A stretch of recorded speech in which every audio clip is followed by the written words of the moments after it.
वर्णानामर्थसङ्घानां रसानां छन्दसामपि मङ्गलानां च कर्तारौ वन्दे वाणी विनायकौ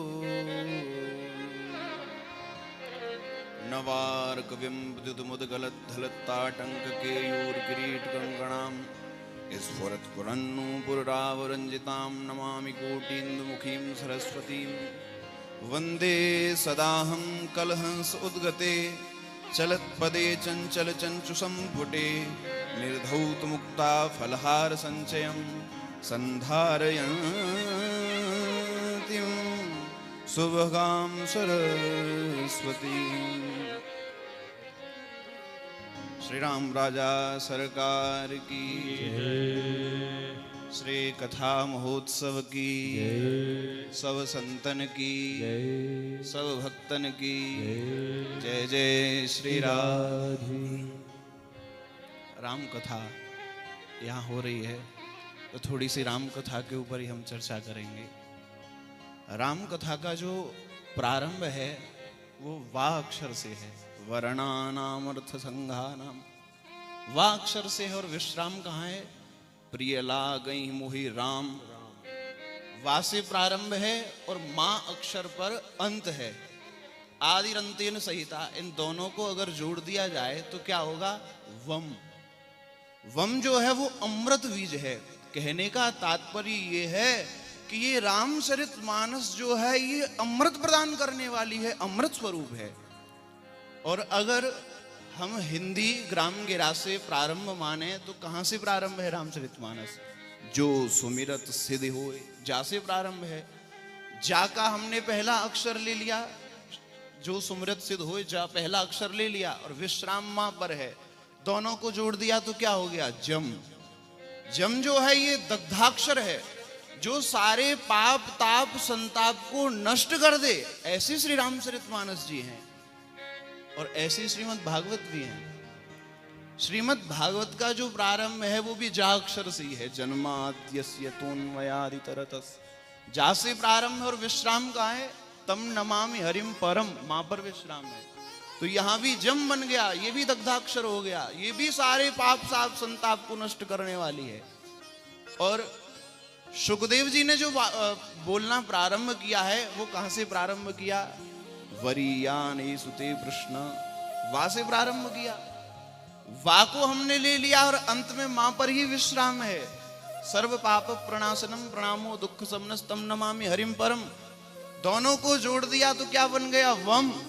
फिर से ये अमृत बीज हो गया। कहने का तात्पर्य ये है श्रीमद् भागवत और रामचरितमानस जो हैं ये सारे पाप ताप संताप को नष्ट करके अमृत को प्रदान करने वाली है। श्री रामचरितमानस बड़ा दिव्य ग्रंथ है। महाराज जी ने यहाँ पर संस्कारों की बड़ी सुंदर बात कही। देखो, संस्कार की एक छोटी सी बात आपको बता मैं, ये प्रत्येक हमारी युवा पीढ़ी को समझना चाहिए। एक पति पत्नी नव दंपति कहीं उनको जाना था, रेलवे स्टेशन पर पहुंच गए। रेलवे स्टेशन पर जब वे पहुंचे तो वहां खड़े अपनी ट्रेन का इंतजार कर रहे। वहां एक महात्मा जी रामचरितमानस का पाठ कर रहे हैं। रामचरितमानस के पाठ को देखा तो उन्होंने पूछा पति पत्नी ने कि महाराज जी आप क्या कर रहे हैं? बोले हम रामचरितमानस का पाठ कर रहे हैं। वे पति पत्नी बोले महाराज जमाना कहाँ चला गया और अभी आप रामचरितमानस पर अटके हैं, अरे कुछ और पढ़िए। महात्मा जी ने कहा भैया ये हमारी मानस है, हम तो ऐसे ही पढ़ेंगे, आप अपना काम करो। महाराज इतने में ट्रेन आई। अब ट्रेन थोड़ी देर रुकी, वो जो पति था वो तो चढ़ गया पर उनकी पत्नी न चढ़ पाई। पत्नी ना चढ़ पाई तो पति को भी कूदना पड़ गया, फिर से स्टेशन पर ही रह गए। महात्मा जी के पास आकर के खड़े हुए। महात्मा जी ने पूछा भैया क्या हुआ, ट्रेन में क्यों नहीं बैठे? बोले ट्रेन में हम इसलिए नहीं बैठ पाए, हम तो चढ़ गए, हमारी पत्नी नहीं चढ़ पाई। महात्मा जी ने कहा कि भैया आज तूने रामचरितमानस पढ़ी होती ना तो तेरी ट्रेन छूटती नहीं। बोले महाराज इस रामचरितमानस से मेरी ट्रेन का क्या लेना देना? बोले रामचरितमानस में लिखा है कि प्रिया चढ़ाए चढ़े रघुराई।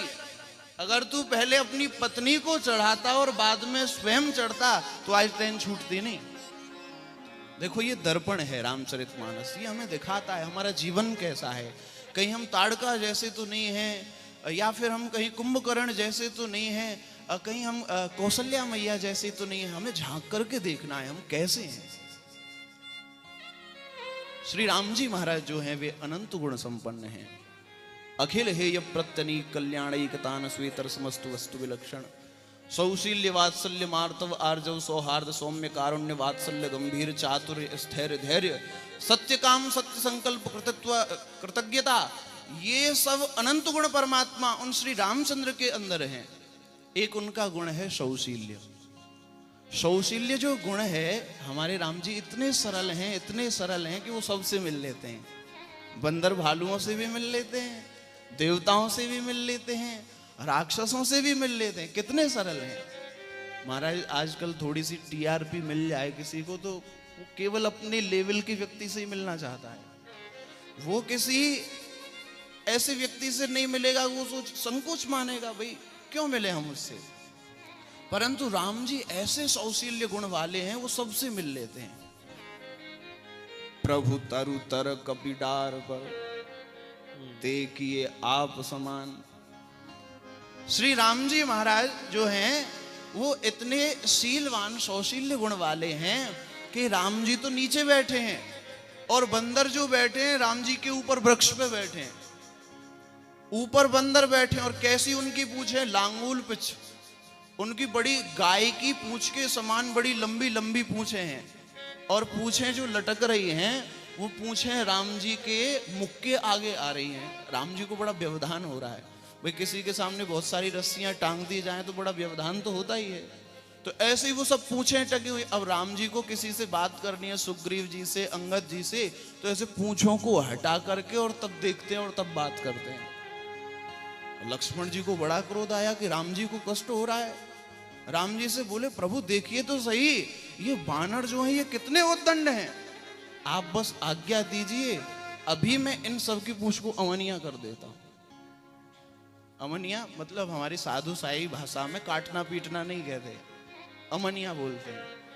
बोले आप कहें तो इन सबकी पूछो, तलवार उठा के सबको साफ कर दूंगा। राम जी कहते कि भैया ये क्या कर रहे हो, क्या अपराध करना चाहते हो।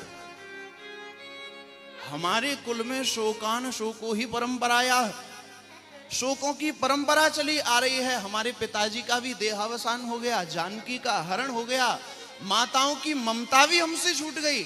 अब ये इतनी ममताएं इन बानरों की जुड़ी हुई हैं, क्या अब इनको भी दूर करना चाहते हो। लक्ष्मण जी बोले, प्रभु ये ममताएं नहीं है, ये तो पूंछ हैं।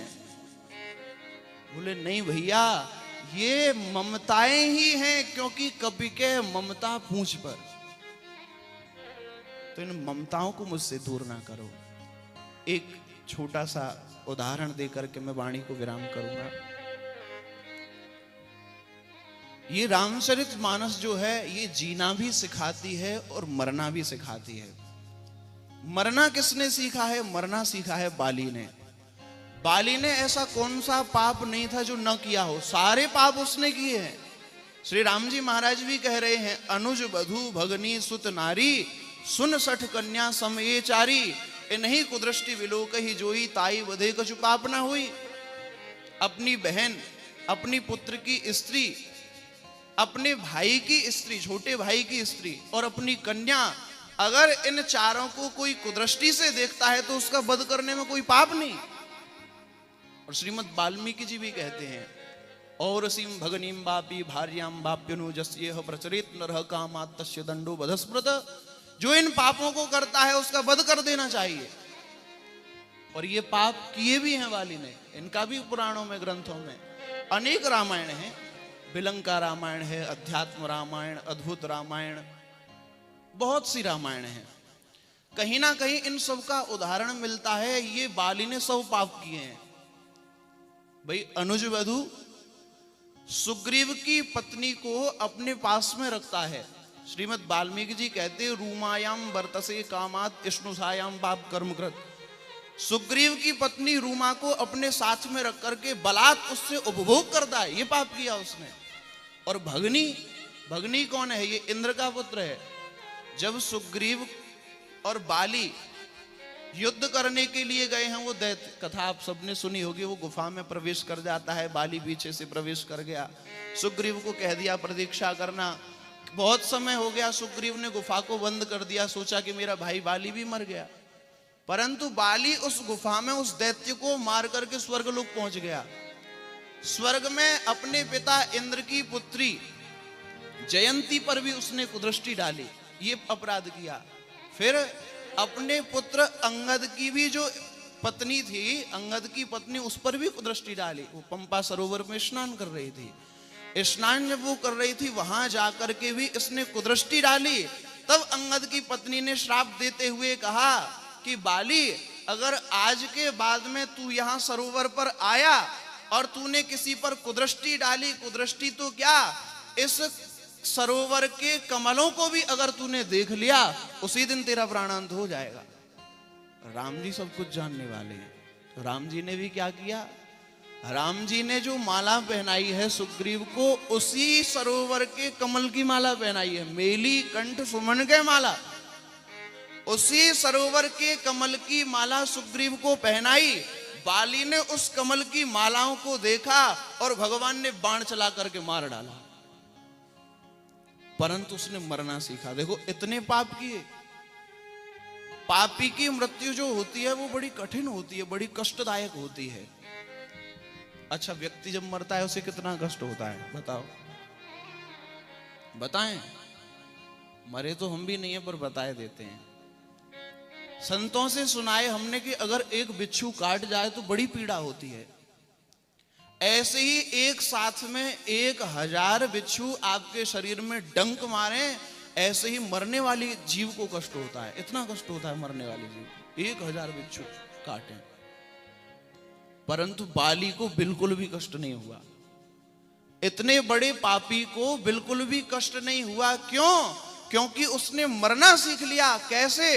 बोले बाली मरा है तो उसने राम जी के चरणों में प्रीति कर ली। राम चरण दृढ़ प्रीत कर, बाली कीन तन त्याग, सुमन माल जिम कंठ ते घिरत न जाने नाग। जब बाली मरा है तो उसे पता भी नहीं चला कि कब उसके प्राण निकल गए। जैसे किसी हाथी के गले से माला टूट करके गिर जाए और उसे पता भी नहीं चलता, ऐसे ही बाली के प्राण निकल गए, उसे पता नहीं चला। तो रामचरितमानस से हमें सीखना है, जीना भी सीखना है और मरना भी सीखना है। राम जी के चरणों में ध्यान लगाना है। श्री व्यास जी महाराज ने श्रीमद् भागवत में भी जिन चरणों की वंदना की है अपनी वाणी के विराम में, उन्हीं चरणों का हम भी स्मरण करते हुए वाणी को विराम देंगे। श्री व्यास जी महाराज ने श्रीमद् भागवत में जो राम जी के चरणों का वंदन किया है वे कौन से चरण हैं? श्री व्यास जी महाराज कह रहे हैं, स्मरताम हृदि विन्यस्य विद्धम दंडक कंटकैः। श्री राम जी के जिन चरणों में दंडकारण्य में चलकर के कुश कंटक आदि गड़ गए हैं और उनसे रक्त की धारा बह रही है, ऐसे चरणों का स्मरण कर रहे हैं। स्मरताम हृदि विन्यस्य विद्धम दंडक कंटकैः स्वपाद पल्लवम राम आत्मज्योतिर्गातत। श्री राम जी के उन्हीं चरणों की वंदना करते हुए हम वाणी को विराम देंगे, क्योंकि समय भी हो ही गया है। और श्री राम राजा सरकार के चरणों में बार बार दंडवत प्रणाम। श्री महाराज जी को प्रणाम, पूज्य महाराज जी को। जय जय श्री राधे।